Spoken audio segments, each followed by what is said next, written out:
This next comic comes to the stage is the other half of the Can You Help Us Get Famous podcast.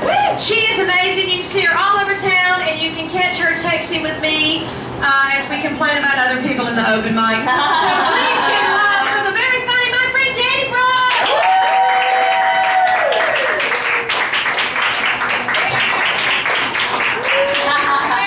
I just have to rearrange the furniture as usual. How's everybody doing?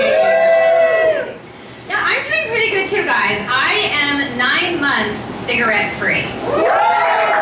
Thank you. I didn't even have to get knocked up this time. I mean, set your goals high, right? Because then you can achieve them.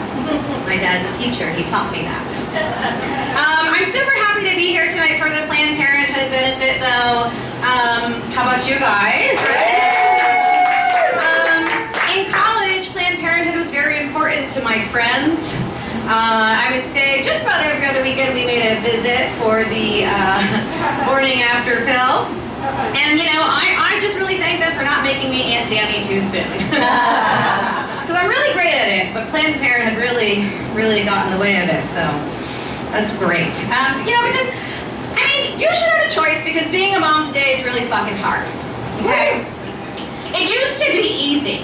It used to be that your great-grandmother would hand down child-rearing tactics to your grandmom, and then she'd hand those down to your mom, and that way, everyone was ruined exactly the same way. It's not like that now. Now we have millions of mom bloggers, and each of them thinks that they're an expert in their field. And we also have this hive mind website called Baby Center. Have you heard of it? Well, do not ask a question on that mom shamer's lair unless you're fully prepared to be sent to timeout. All I did was ask how soon can you leave a 2-year-old at home. They didn't even give me a chance to say he had a babysitter. My 4-year-old daughter is very responsible. Although she's responsible, though, I was a little nervous when she started making friends at daycare that maybe she'd make friends with kids who had the wrong kind of parents. You know, people I don't approve of. So, you know, we went to our first play date, and the first thing I see when I walk in is a stripper pole. The next thing I see is a full bar. And on the patio, there were other parents smoking weed. Now, I don't know how she did it, but she found my fucking people. I mean, that kid just gets me. You know, now she's 6, and today she called me a tiger. She was looking at my stretch marks. What a fucking bitch. So now this tiger is thinking about showing up to her elementary school in a crop top. And if she's not careful, this tiger is going to prom. Drunk. And maybe wearing the same crop top, I don't know. We'll see what happens. I'm just saying, don't fuck with me, Michaela. You come at me, I'm coming at you with stretch marks. No shirt on.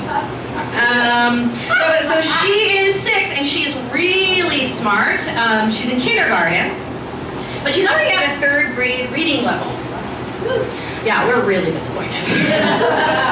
I mean, because gone are the days of being able to spell things in front of her so that she doesn't know that we're talking about her. I mean, that is D-I-F-F-I. You know what? It's H-A-R-D. It's really fucking hard. I mean, that is a real skill. Just spelling things on the fly. So, her favorite thing to read lately are movie billboards. Her most interesting commentary came in regarding Pet Sematary. Super child appropriate. She said that, you know, the pet cat dies in the movie, but that's okay, you know, because he still gets to come back and play with his friend. told her that's sort of how it goes.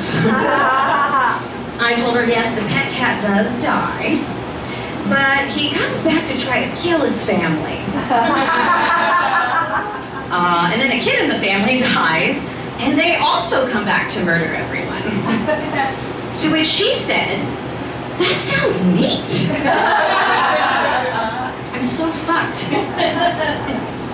I'm raising a bitchy sociopath.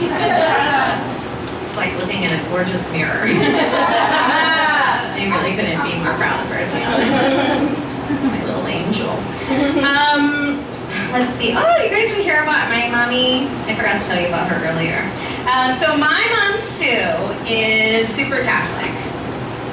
Like, I mean, she goes to church every day. Not just on Sundays. I mean, every single day. And she wears as many miraculous medals as one necklace can carry.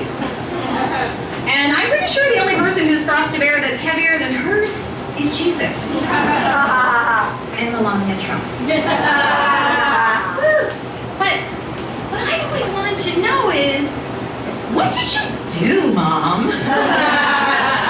You know, like, what is it that you're in there praying away every day? So you know what I think? I think she's a witch. I know everybody thinks that their mom is a witch, so let me explain. I mean, well, you guys know how the Catholics like to reproduce and all, right? Those pro-life motherfuckers. Well, my husband and I, we were fucking a lot, and we were not getting pregnant. So we called my mom to tell her that we weren't going to have any kids. And I swear to God, a week and a half later, I'm holding a positive pregnancy test. Coincidence? Maybe. Catholicism? Definitely not. But witchcraft? I mean, anything is possible, you guys. So I recently was over at the bar across the street here, as a matter of fact, and I met a guy who had ran the LA Marathon that same day. And when he got up to leave, it looked something like this without flashing you. Like he was riding a pony while dragging 1,000 pounds behind him. And I was immediately reminded of why I hate running. I mean, if you ever see me running, you should also start running. Because something terrible is happening. Like bad. The zombies are here. You should run. But I'm hoping when the zombies come, maybe they'll be more like the Walking Dead zombies. Because they're pretty slow. So we won't have to run. You know, all we'll have to do is learn how to use a crossbow. I guess we'll have to figure out which friends we want to have on our team. And then we have to figure out which friends we're going to kill with the crossbow. Because Mama's got to eat, guys. Oh, boy. Okay, so what else? Oh, I recently had my first mammogram. Shout out to Julia titties. And so when she brought out the trays that she was going to use to squish my boobs with, I was like, oh my God. I mean, they were huge. I said, I didn't think that my boobs were big enough for trays that size. And she went, oh, these are the trays that we use for small boobs. So I said, that makes sense. And then I saved all my squishy titty jokes for myself. Because she didn't deserve those anymore. They're my squishy titty jokes now, forever and ever. But yeah, that shit hurts, right, ladies? That is no joke. What else? I also, because I have disgusting children, have recently suffered from pink eye. Shout out for pink eye. We have teachers here, right? You get it. Disgusting little shits. So when I got back to work, my coworker said, oh my God, Dani, I can totally tell that you have pink eye. And I was like, you can? And she was like, yeah. I was like, how? She said, well, your left eye is still drooping. The pink eye was in my right eye. So I thanked her for the reminder that I need Botox. I'll leave you with this.